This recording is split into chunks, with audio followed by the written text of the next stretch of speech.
Why would a professor of computer science and statistics be interested in COVID? Yeah.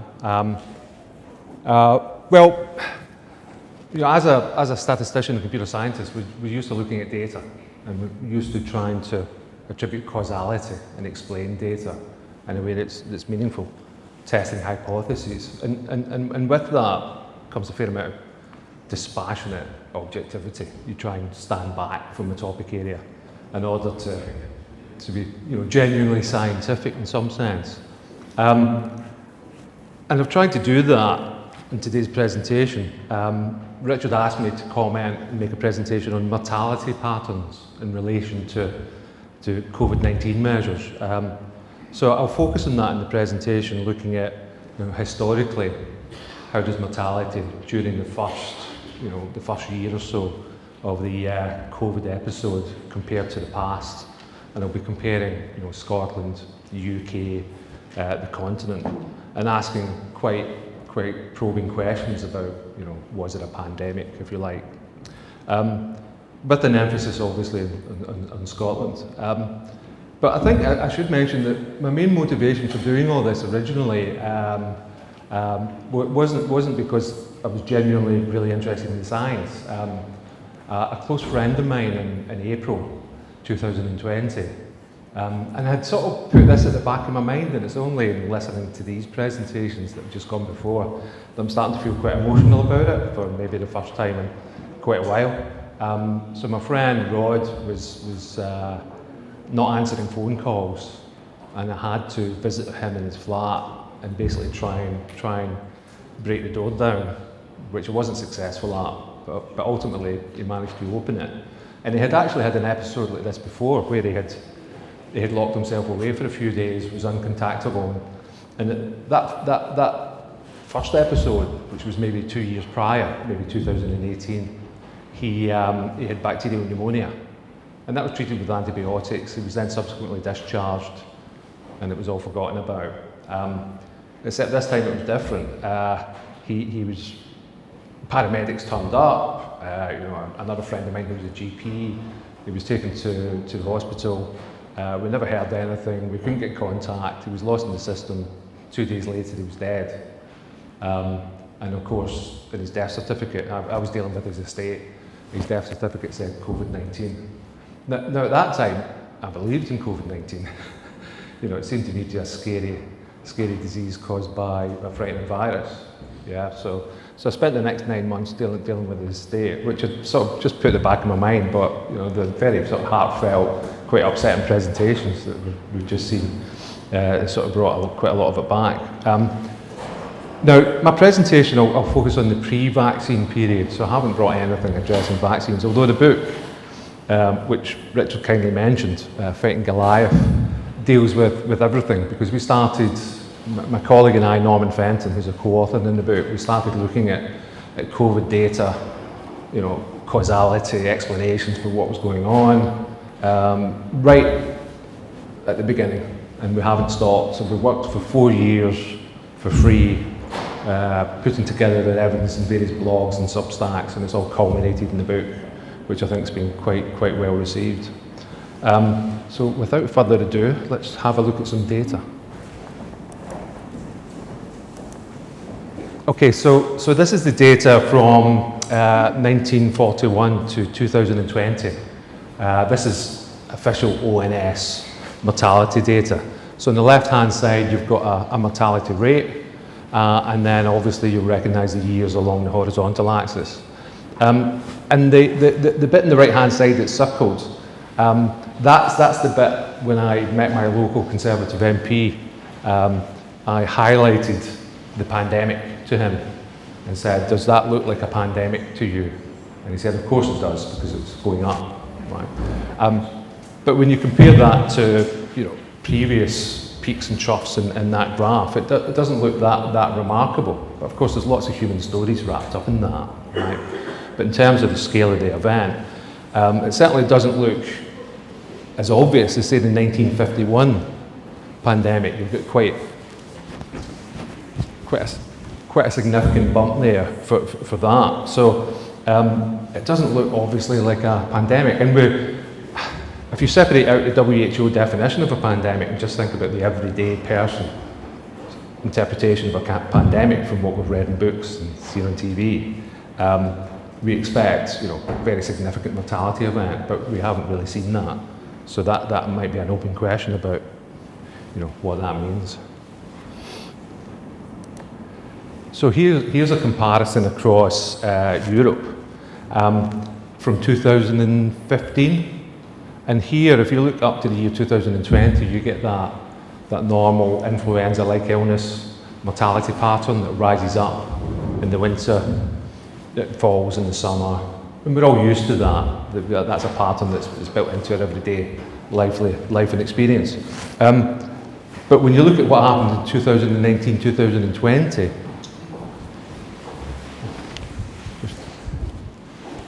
just up to there, it doesn't look any different, right? And then suddenly we get the declaration of you know, a pandemic from the WHO and the subsequent lockdowns and so on. And it's only then that you start to see this mortality rise, right? And the different colours on this graph represent different cities across Europe. And what you see is that in many places, you get a synchronous increase in mortality, which looks a bit odd when you think about the virus spreads. So you would expect a geographical spread and a time delay as it moves from one place to the next. Yeah, but we don't see that. They all of the peaks of mortality rise up at the same time, just after the declaration of lockdowns and the pandemic. So you've got a synchronous shift. So that would suggest that there's something else going on. And what we see in some areas like Bergamo in northern Italy, New York, although it's not in the graph, you get a huge spike, massive spike. But yet in other places, like in Germany, you don't see anything. There's nothing remarkable at all, which doesn't fit the model that we were sold, or the message that we were sold about, you know, a spreading virus, right? So let's turn to Scotland.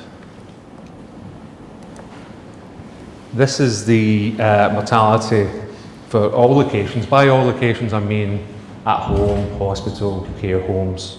And here, rather than mortality, we're looking simply at excess deaths, which is the deaths over and above what you might expect from the historical pattern, right?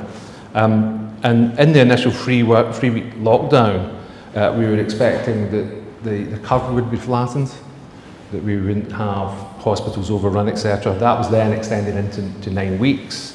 And in those 9 weeks in Scotland, there was an excess death figure of roughly 4,500 excess deaths, who people had died. But the interesting thing is if you look before the lockdown, that area, we actually get fewer excess deaths than expected. And that's during the period that you would expect that the virus, if there was a virus, was spreading and infecting people, right? So we're not getting a mortality signal at all. It only occurs at the point of the lockdowns and the non-pharmaceutical interventions and all the craziness was introduced, right? So then the lockdowns end. I think I've got the date here, 29th of May, and the country opens up again, and things return to normal. You get some variation in the summer. It's up a bit and down a bit, but you're not seeing anything different. It's a natural variation, which you wouldn't expect maybe if you were in the middle of a pandemic, which we were told, right? And then in September, the flu vaccine's rolled out, and then mortality starts to increase as we all start to adopt these behavioural changes again that were imposed on us. This is the care home excess deaths. We can see again that we've got a negative excess in the early part of 2020, so it looks quite similar to the last graph. And then the red area, obviously, again, is a huge increase in deaths. And obviously this happens, you know, straight after lockdowns have been declared.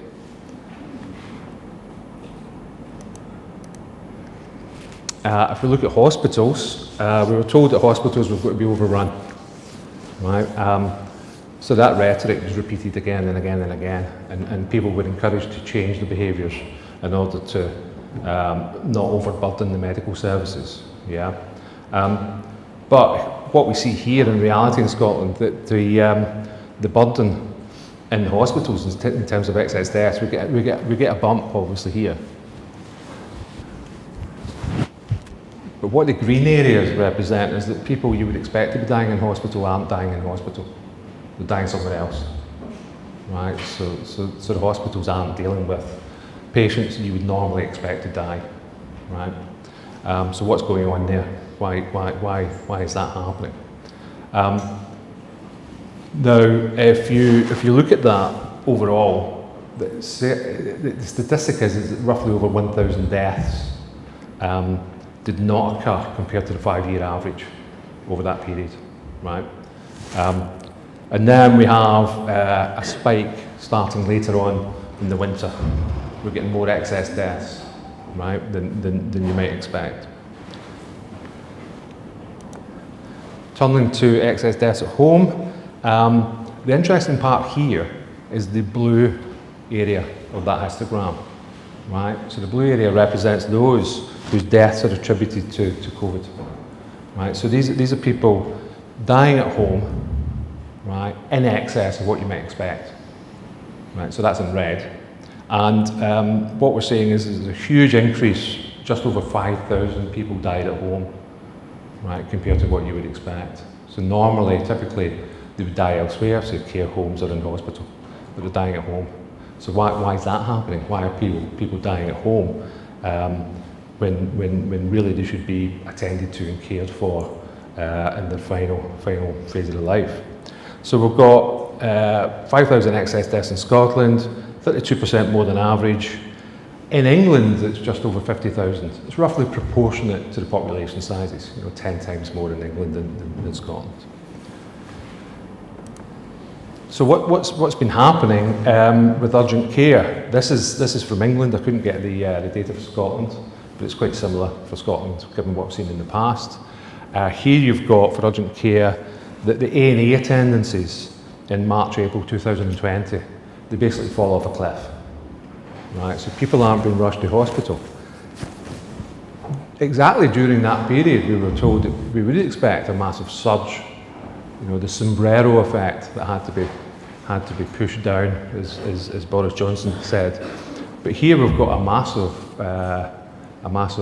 gap that we've got a huge drop off in A&E attendances, right? So that doesn't make any sense. Why would that be happening when we're in the middle of a pandemic? Yeah. So how do we explain that? We can see that there's a huge spike in NHS 111 calls. So people are generally phoning up for advice. They might be frightened. They might have healthcare concerns. They might not be getting relief elsewhere, so the only recourse they have is to turn to NHS 111 and phone them up. And in fact, many GP services were saying that's what you had to do. There was nothing else available to you. Yeah, stay at home until you go blue was more or less the advice. So we've got these gaps and massive gaps in expectations between what we expect in a so-called pandemic and what we actually saw. So how do we explain that? That's been the driving motivation for us. How do we explain that? Well, one of the big changes is cause of death. You put it over my mouse pad. They're trying to sabotage me. Is the cause of death attribution, changes to death certification. Everybody's familiar with death within 28 days of a positive COVID test. But of course, it wasn't just a positive COVID test. It was suspected or probable, COVID. Yeah, so the doctor just has to have a mere suspicion. That suspicion could be that you probably died of COVID because there's a lot of it going around and we're in the middle of a pandemic. Nothing more than that is needed, right? And that's also true for flu, by the way. It's not just for COVID. So we had these, wholesale changes to the law in order to support these changes to death certification. It's never been done before. And the other major change is that deaths could be certified remotely. by telephone call, or maybe not even that, yeah? It could be emailed in, right? So you have massive collapse in the infrastructure that we have there for verifying causes of death, right? Next one. This graph is simply showing that the typical normal causes of death that you expect, like dementia and cancer, etc., were being transferred over to COVID, right? So you get a reattribution and a pushing of the comorbidities that people would typically die of are being reclassified as COVID, right? So COVID deaths look to be increased, but there's other underlying factors that are actually causing people to die, and they're being classified as COVID deaths, right? So that's another driver of COVID. Of course, we were told by the epidemiological modelers,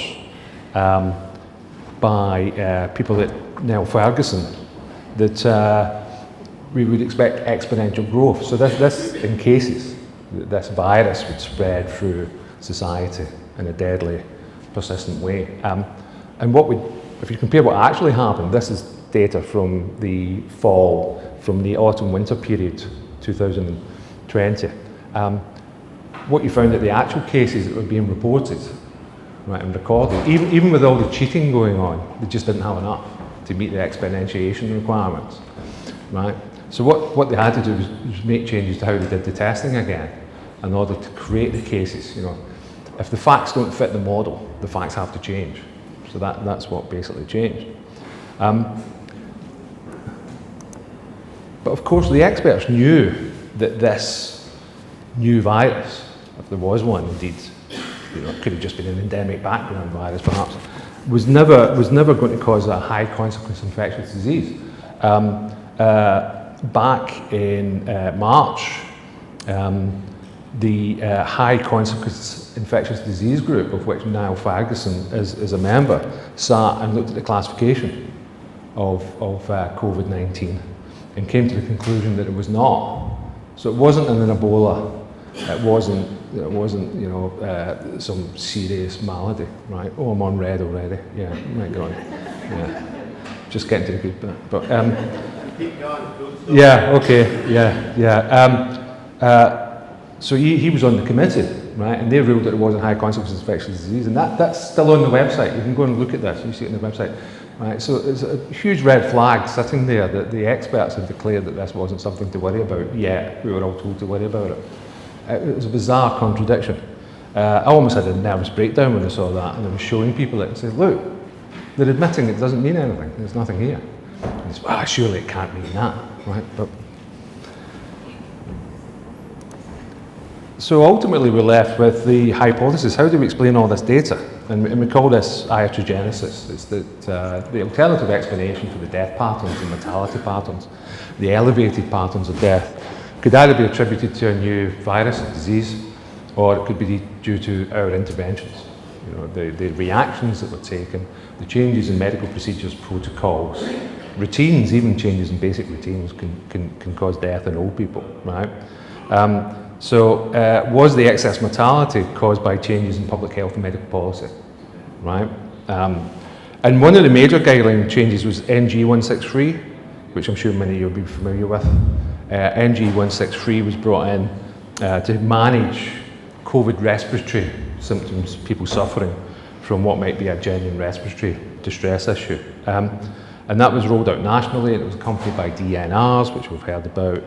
Also withdrawal of antibiotics, so the traditional means by which you would manage a respiratory disease were just discarded. And you need that for untreated bacterial infections, obviously. So it might not be the virus that's much of a worry, but it's always sepsis, bacterial infections. And ultimately, those who are suffering respiratory diseases, I would say, you know, a fair proportion of them would have been you know, bacterial in nature, and not having antibiotics quickly enough may have been a compounding factor. And this was obvious to experts. You know, palliative care experts wrote letters to the BMJ making clear that these kinds of changes, represented by that particular change in NG163, would lead to suppression of people's breathing ability and death. Right? These are palliative care opioid drugs, right? midazolam being one. And they were right, that's exactly what happened. They forecast it and it happened, they were ignored. The letter's still there in the BMJ, you can go off and read it. Right, so the experts warned them, but it just, they ignored it. So, just to corroborate the correlation between the use of, midazolam and the changing pattern with the change in excess deaths.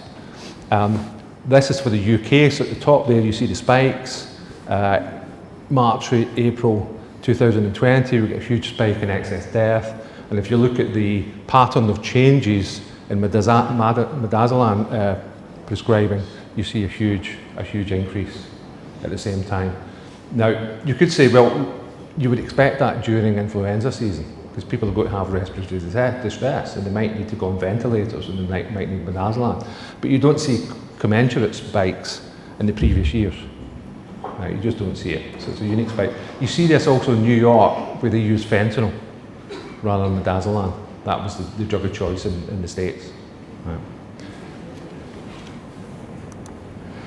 Last one, I'm still on red, but I've been encouraged to keep going. So, PCR testing.